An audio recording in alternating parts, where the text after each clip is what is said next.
The evacuation of civilians from the war-ravaged city of Aleppo in Syria is nearly over. More buses are arriving today to help evacuate civilians who have been trapped in the Syrian government's fight for the city. As evacuations continue, the governments of Russia, Turkey, and Iran are now working together to help initiate a peace deal between Syria and the opposition. Many here in Metro Detroit watch those images from Aleppo with a feeling of helplessness, but some are finding ways to do whatever they can. Our Paula Tutman spent some time today with them and with someone who knows the impact of the violence all too well. Paula. Hi, Karen. Yeah, I want you to look over my shoulder for a moment. I'm at Zeman International in Inkster, and we actually do a lot of stories with this organization because they are such good stewards. Now, this is the physical manifestation of help. So right over here, Norman, just point over there. You can see there's a Gleaners partnership going on where they're collecting food. And then I want you to turn this way, and you can see that the Good Deeds Thrift Shop is collecting goods to sell to people, and whatever they pay goes directly to their programs. Well, yesterday, Karen, they got an ask. That's a different kind of ask. Plain money to turn into goods on the ground in Aleppo. The evacuation of Aleppo has begun. Women, children, men, innocent people are being hurried from their war-torn homes to get them to safety. Very much an international story that's very personal for Dr. Ammar Sukari, an oncologist for Karmanos Cancer Institute. His father was killed 3 years ago. He was shot in front of our house, and he died.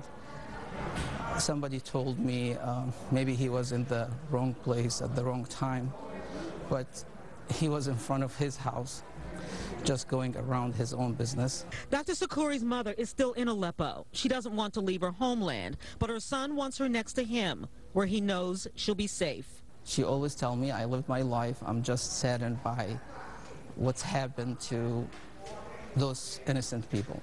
Dr. Sukari is connected with Najah Bazi, CEO and founder of Zaman International, an organization doing ground-level work in local communities all over the world, including right here in Inkster. Their programs, simple: help women and children. Internationally, we want to replicate and duplicate that kind of love, mercy, and compassion because we believe that the human family can extend beyond our borders. So when the call came in from the Syrian Red Crescent and International Medical Corps for a desperate need for money, Zaman International jumped. Most often donors ask, well, can we just give you supplies? And the answer to that is no. International relief really begins with funding. And then we rely on those people, doctors, nurses, and humanitarians who are in those client corridors on the ground to be able to purchase the things that they need in real time for people who are living in desperate conditions. It's often asked, why should we care? And I believe that it's part of the human family. We're all connected, and despite what's happening in the world, this is a time and a place where love and mercy is most important. We simply cannot allow other people in the world to be without the basic necessities for survival while we have so much here.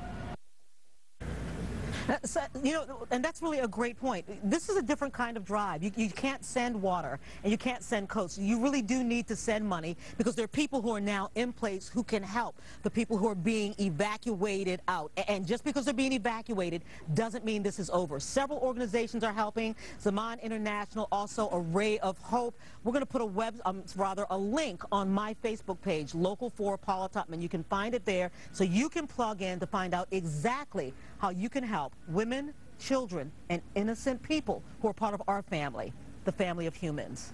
Karen? What a great cause. All right. Thank you, Paula Tutman, reporting live for us this afternoon for a very important story to help others. All right. Thank you, Paula.